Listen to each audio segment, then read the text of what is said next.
Hi, this is Frode, and welcome to the last part of the 5 big ideas from the Charisma myth.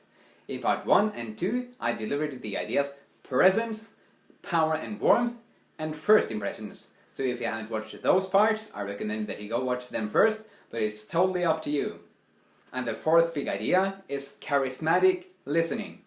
By being present in a conversation, you are making the other person feel heard and understood. And you can do this without saying a word.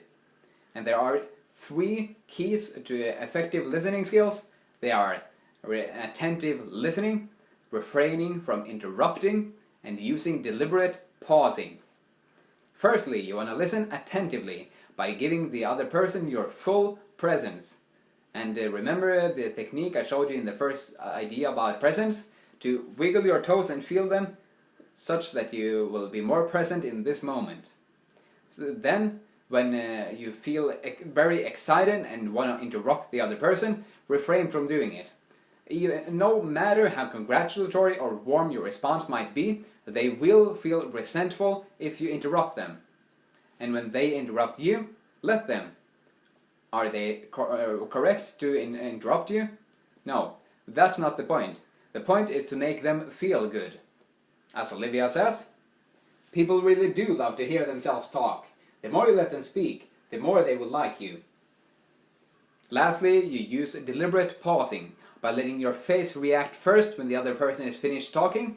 Then you wait for a few seconds just to show how you're considering the brilliant statement that the other person has just uttered. And then you answer.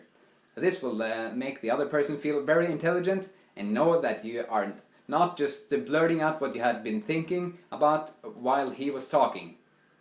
By listening attentively, refraining from interrupting, and using deliberate pausing, you will improve your charismatic listening skills greatly.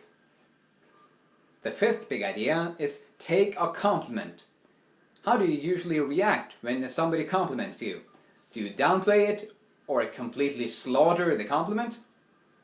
When you do this, other people will feel foolish and they will not want to compliment you again.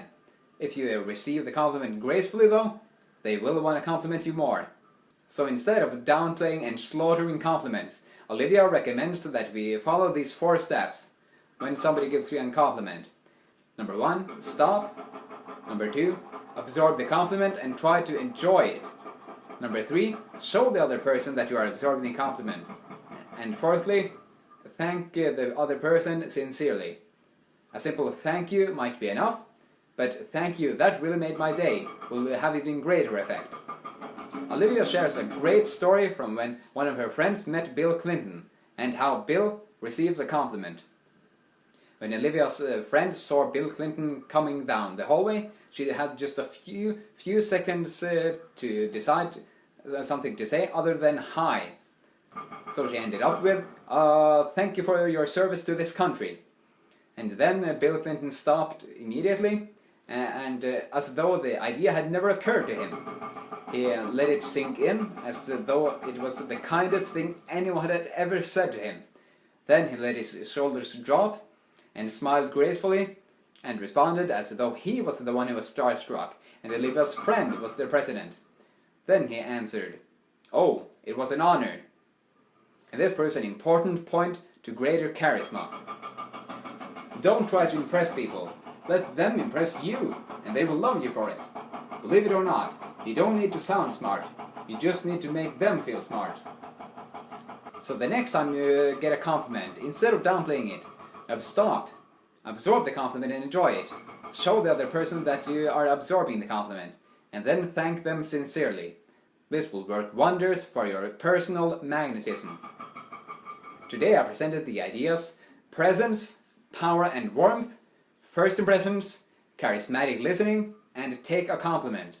Pick the one idea that resonated the most with you and start embodying it in your life right now. And if you want to develop your ability to influence other people, I strongly encourage you to read this book yourself, and I have a link for it below the video. And if you have comments or questions or feedback on how I can improve these videos, I would be glad to read them below the video. And if you like this video, you will probably like The Upside of Stress by Kelly McGonigal, where you learn how your belief about stress might be what's making it harmful, how you can utilize stress as a powerful resource, and how you can set stress goals to learn and grow deliberately.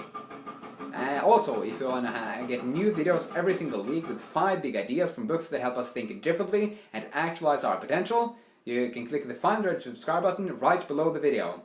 And if you want more details on these ideas I presented in this video, you can check out the blog post that I have a link for below the video. Lastly, if you want to contact me, you can send me a message on Facebook or a tweet on Twitter. I have links to both of them below the video. Thank you very much for watching these videos. I'm looking forward to share more big ideas with you soon. Have an awesome day. See ya.